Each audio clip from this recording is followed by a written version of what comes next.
Alright, ladies and gentlemen, welcome back to Fire and Sacred Stones. And oh my god, starting off with promotion. Yeah, I had a spare guiding ring just there, so I decided, alright, well, Artur's, ready to level up, so might as well give it to him. Even though I'm not going to use him, like, much, just to get the rest of the supports, but still, this is the ideal, if I remember correctly, this is the ideal class line for him, because again, he gets staffs, and he has the Slayer skill, because he uses light magic, so, might as well just go along with it. I still prefer Loot overall, but Artur is the better choice. So again, I keep thinking Arthur sometimes, like, no, there's no H. But, might as well go with the ideal class line. Also, as you can see, so yeah, this is the 7th level, if I remember. Yeah. 7th, right? I can't remember at this point. So, as you can see, I swapped out Franz and Amelia and Carl and Ford. So now we have Gerik to go along with Marissa supporting. And we've got Gilliam and Serene. And we've got Nemi as well to support with Artur. Yeah, that's just all to build supports, yeah. Yeah, so there's the people I'm going to be building supports within this thing. There's also going to be a video dedicated to doing some of the rest of the supports, because again, this game, supports take so fucking long. What was I going to say? And as for this training tower, this one kind of reminds me of Chapter 26 of Revelations, the one with Sumeragi, where you've got the elevator kind of thing. Sort of. Or actually, you can make the comparison to, What's-Its-Face from Fire Emblem 7. Night of Farewells against Sonya, where you have specific segments set up, but these segments are way more boxed in. It's not that you can get attacked from multiple sides. You've got to go one by one by one. There will be units that respawn from behind, but they are quite some distance away, so you don't have to worry about that. And this one I actually like a little bit. Alright, in terms of the design philosophy, I like it a little bit more, because obviously you have a small arena, you deal with them, you move on to the next arena, but they keep throwing stronger and stronger enemies per arena, and I think it's good scaling in that regard. Like this one, you've just got the normal zombies, then you've got like zombies with weapons, then you've got like gargoyles, and then you've got the eyes, then you've got the hyenas, and then you've got like the advanced versions and so on. So I personally think it's one of the better parts of the training tower. Still a little bit monotonous, but not the worst thing in the world. So, yeah. And there goes Marissa. Problem is we don't have Thingy Crest. I didn't buy one for her, so she's just going to get to level 20 and that's it. Even though she's only got a few more levels. You know what? For what it's worth, her HP is actually pretty decent. It's just, you really couldn't get strength, and oh my god, what is it with this woman and her lack of dodge? I don't get it, I really don't get it. It's like, Marissa, just because you have HP doesn't mean you should dodge everything. Yeah, well, too bad. I'm fairly certain, yeah, I did heal her. Yeah, so this one is okay, just again, keep an eye out. And if you want to, bring a decently varied team, because again, the enemies do, mix up a bit and just be an eye out, keep an eye on thing. Good mobility helps here too, because again, you just want to get from place to place to place to place to place to place to place. Again, this is why I wish the enemies in Sacred Stones were a bit more active, because they don't really aggro towards you until you come into their range. They're really just very passive, and that doesn't help. Oh, this poor zombie doesn't know what he's doing. He's going up against Gerik of all people. Also, I wonder how high the crit count's going to be by the end of this, just because, well, there you go again. Okay, the training tower kind of, adds to that. It really adds to the crit count. And I'm not even using killer weapons. Well, that's the whole point, because that's cheating. Oh, there they go again. Oh boy. I really do love the hero sprites, just like the big shield, the giant broad shoulder pads, and even the way the weapon is concealed within their shield.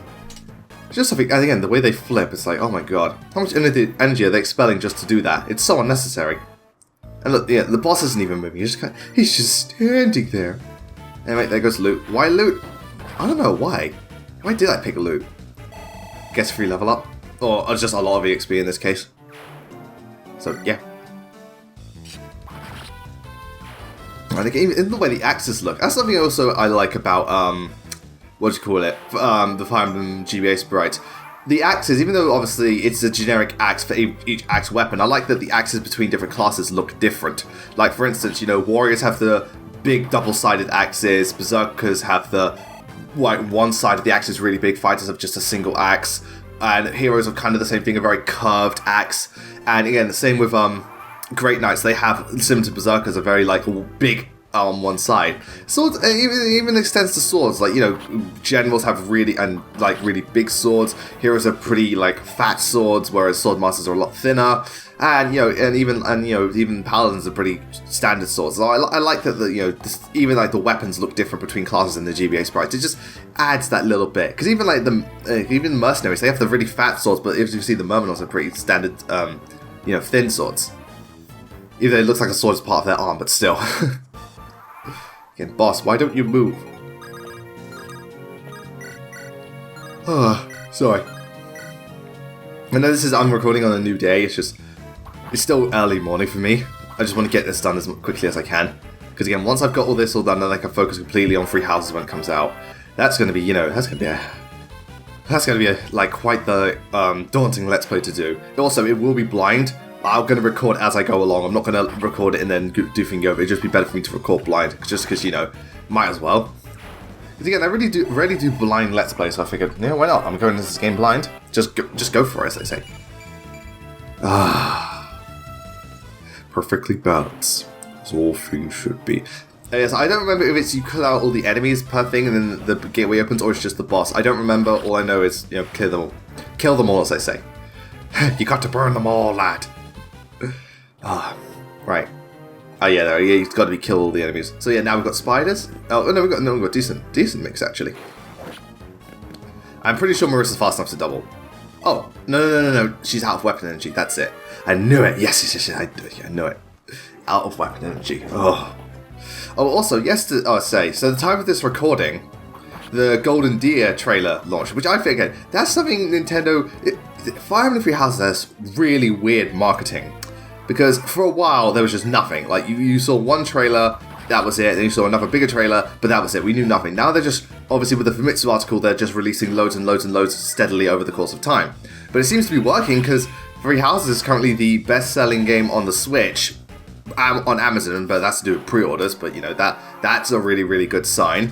And they're just doing a lot more with the advertising, get people a lot more hyped for it. Not only that, but also, like, again, they're doing the Black Eagles, Golden Deer, and Blue Lions trailers, which I think is really, really cool, just to give yourself better context of each house. And also, they have the Treehouse stuff. So, obviously, the trailers are pretty simple. They just give you a rough idea of the kingdom, you get to hear what the Lord sounds like, and you get to see a few of the characters. The Golden Deer one, well, based on what I've seen, obviously, the Black Eagles seem like the most militaristic nation. Like, they are very serious, they're dedicated to their job, but they're very much, because remember, Thingy is an emperor, so like her social and political standing is really high. Like to be. Oh, there goes the crib. I mean, to be fair, like depending on how you look at things, emperor is like higher than king. Because I know Dimitri's next in line to be king, but emperor in some circles that could be considered better than king. And personally, I always did. Oh, hello. Oh yeah, I love the Tefes and things support. Again, it's like Franz and Amelia. They just, talk naturally, joke about, but then you learn more about them. First Tefes and then Gerik, and then you see them come together because, again, they've been through a lot, both of them. But it's through that they become closer, like, yeah. Also, I don't know how old Tefes is meant to be, but she looks like a very mature woman. I know Gerik's meant to be kind of like in his 30s, because, he is young, but not that young. But Tefes, I've got no clue. I think she's meant to be, like, slightly older than Ewan, but she looks like she could be in her 30s as well, but in a good way. Like, mature-looking woman, if you will. Yeah. Another time. It's like, yeah. Yeah.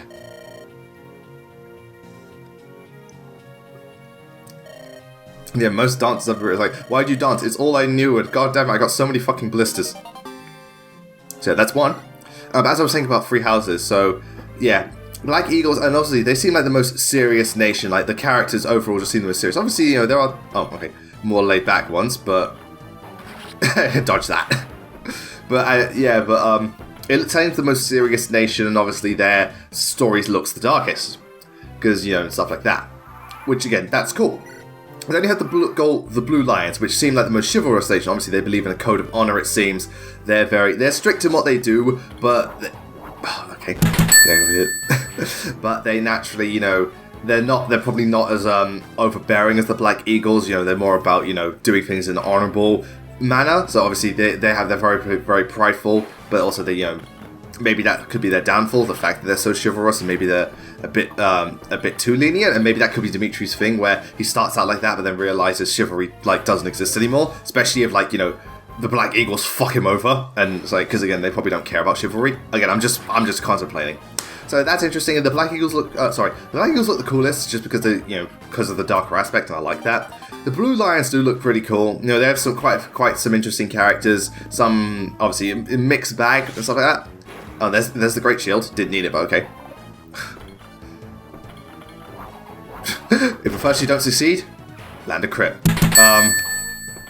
And what was it? So Golden Deer, they seem like the most laid back, but obviously at the same time there's a certain appeal to them. Like obviously a lot of them seem to be training for a lot more personal reasons.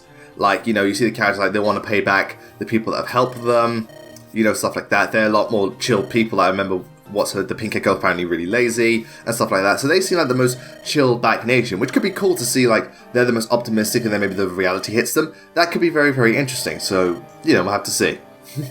And then Gilliam and Serene again. Them two, they have quite a history. You know, Gilliam knew her when she was young and stuff like that. But you know, I really love these two. Obviously, you know, they've been through a lot, but they've stuck together all this time. You know. They're both like, for them, they've come of age and now they realise they want to be with each other, but obviously, you know, we haven't get to the thingy support yet.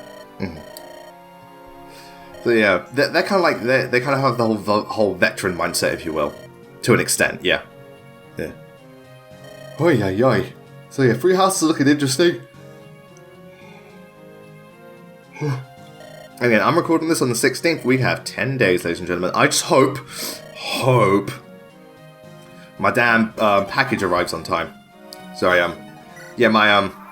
my pre-order arrives on time, because usually it was the same for Smash. You know, Smash was the same. I got it the day it came out, and I pre-ordered this way in advance. So hopefully, Three Houses it will arrive the day, because that way I can get straight to Let's Playing, straight to getting footage, and straight to live streaming it. So that should be a lot of fun.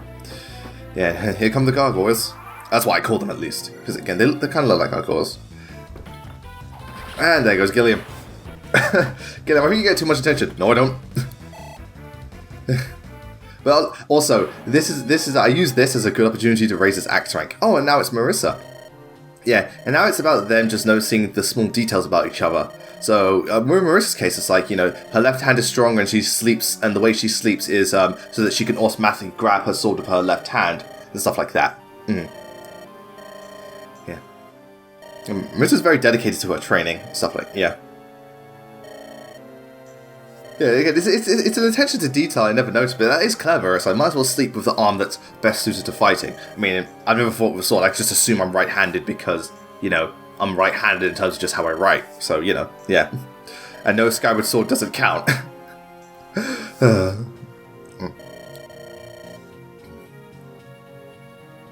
but obviously Marissa was very different, stuff like that. So obviously Marissa was trained for, like, was hardened from a very young age, and Tethys is like, how? It's like, you know, just people naturally roll around in their sleep, and you were just so intense and still. Yeah. But again, you see how the training extends to just training, you know, even when you've got to be doing passive things can help you to train. And, you know, that is, honestly, that is true with a lot of things. So, like, for instance, one of the best ways to build muscle isn't exactly to weight train, just to do manual labor every day. Oh, yeah, get those stats. Like, again, why do you think people on farms and in construction are so strong? It's not them constantly weightlifting and doing stuff like that or doing intense. It's just continuous exercise over long stretches of time.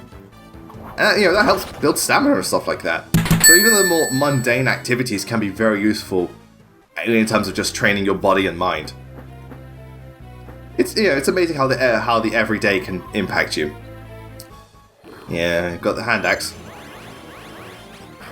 Yeah, there's also, again, another good thing if you want to send your pre-promotes in here just to raise weapon levels, because, again, something I hate Fire Emblem for doing, and again, Fates is a really bad offender, is whenever you promote or something like that, the new weapon you get is E rank. I'm like, why? At that point, you know, who's using an E rank weapon, especially in Fates because you're so limited. At least in, you know, here you at least can use iron swords, but still, it's just like, oh my god. I mean, granted, you know, some classes can be a lot more favourable. It's like some magic classes, especially like Bishop and stuff like that, straight to C rank stuff, and that is fantastic. But, you know, and then you got like, but like generals like, oh, have E rank in swords and E rank in axes. Like, come on, man, D rank at the minimum. I think from every Fire Emblem game should be D rank at minimum. Apparently the DS era does. Haven't played in a while, but if that's the case, good for them. But that's what I'm thinking. It's like, come on, if you're going to reclass, you're at D rank minimum. Come on. Come on. Right, seriously. Alright, the only way I can understand E rank is, say, you reclass really early and you yourself are, like, at E rank at base level. So, that I can understand, but in any other instance, no. D rank minimum, you know, but depending, you can have to pay for that. I'm not expecting you to reclass into A rank or even B rank. B rank if you're lucky. But overall, just, you know, C or D rank. Minimum D. Oh, nearly, Marissa, nearly. And there come the gargoyles. Yeah, we've got to also deal with them until the map's clear. But luckily, Gilliam is here. Yeah, they're cool. I do like them. Big wings. They have stamina, it seems, but they're not fast. Well, even I don't know if they're strong or not because I'm Gilliam, so that's kind of cheating considering how bulky my defense is. Oh, here they come. Yeah. Here we go again. So this is the final bit of their support. I think I'm going to drop Lou after this. Well, drop her for this thing, yeah.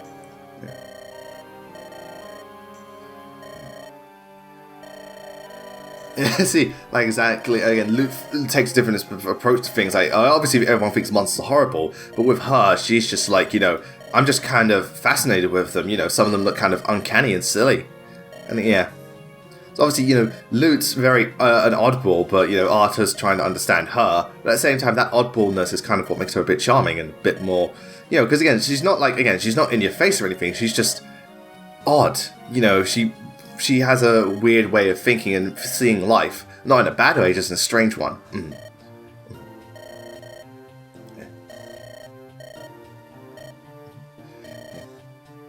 And then Lute has, you know, obviously a hard time handling emotion. And I realised I haven't got around to the Q&A thing just for a while yet. But again, there's been a lot to talk about just in terms of this chapter and Three Houses news. So, yeah. I wonder if they'll do anything else before. I think they might do one final, like, overall trailer or, like, a Byleth trailer before the game comes out. But we'll have to wait and see. Looks like the game's going to sell well. I don't know if we'll reach Fate's levels, at least upon launch. Because Fates was like over 2 million copies and you have 3 different games to play. So Fates, I don't know if it will win. I reckon it will at least reach or beat Awakening's number. So I reckon it will be a good selling game. I don't know how good. But if it ends up selling like the best selling Fire Emblem game, I wouldn't be surprised. But we'll have to wait and see. Yeah, so I don't know how to deal with love. But yeah, it is nice between them because again, they just come to an understanding. Yeah. Yeah. Yeah, this support helps to humanize Lute, but also doesn't take away from her how oddly enjoyable she is. Yeah, and also shows Arthur for the life with Lute isn't easy, and Arthur has to deal with it as well. So yeah, and then come on, gargoyles. There they are.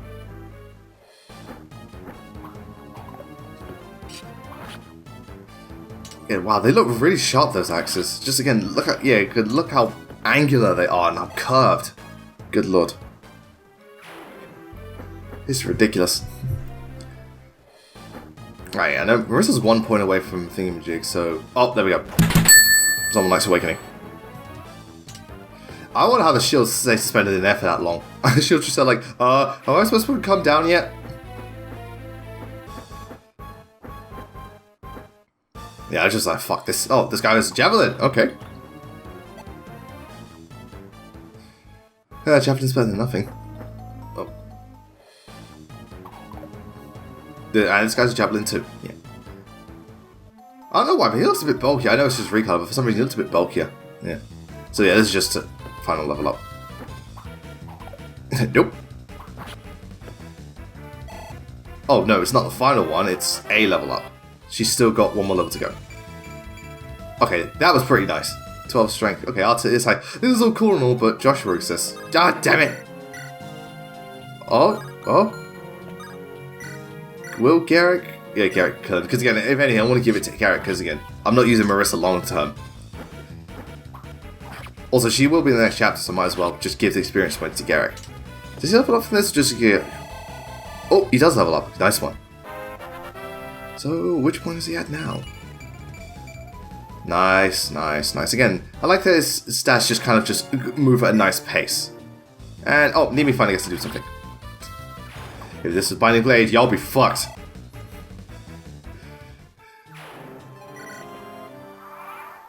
Oh, I think I rescued Serene. I can't remember. Either way, I'll be fine. I reckon he won't be weighed down that much, or even at all. We'll wait and see. Yeah, I don't think it's best to start the Q&A until the next part, because this bit is about to end, so I might as well wait till this end, then start the Q&A again. Again, honestly, I thought I'd run out of things to say, but at the same time, you know, Free Houses always finds a way. I haven't even talked about some of the hero stuff, which I may discuss. Like, I'm sorry, like with the summer banners, alright, the one with Legion, alright, ladies and gentlemen, straight up, like, Summer Legion, if anyone saw me on Twitch, Summer Legion is a sexy woman. I'm sorry, that one piece looks so good, her. I was actually taken aback, like, holy shit, wow. Like, you know, I was just like, shit, man, I did not expect that. And I'm trying to pull for her, but nothing yet. What was I gonna say? Bride Banner was very cute, you know, Bride for John by Bride, Sigrid and Tanith and all that jazz, and, you know, Pet and Louise, that was lovely. And then also, the most recent one, I mean, Lynn got a new ult, good for her. And I do like that it's a bit more stylish, it's not just this bikini and everything, it's not overly sexy, it's just, yeah, it's more stylish, and I like that. And Ursula, Ursula, like, again, she must have got a boob job between things, because it's fucking hell. Walt's in the game, which is nice. And, you know, more Lilina, and Fiora's in the game, which, again, that's nice too. So wait, that's the map clear, now to the next floor. Oh boy, you know, let me get the fucking side. Wait, is this, no, I think this next floor is the last one, actually. Alright, ladies and gentlemen, we're going to stop it for here, but for when we come back, we're actually going to get into the Q&A sessions. Sorry I didn't get around to it this time, there's just a lot to talk about. We're going to finish up the last section of the tower, which feels really similar to a certain guide and chapter in Binding Blade. But until then, thank you all very much for watching, we'll see you next time, take care, and have a wonderful day.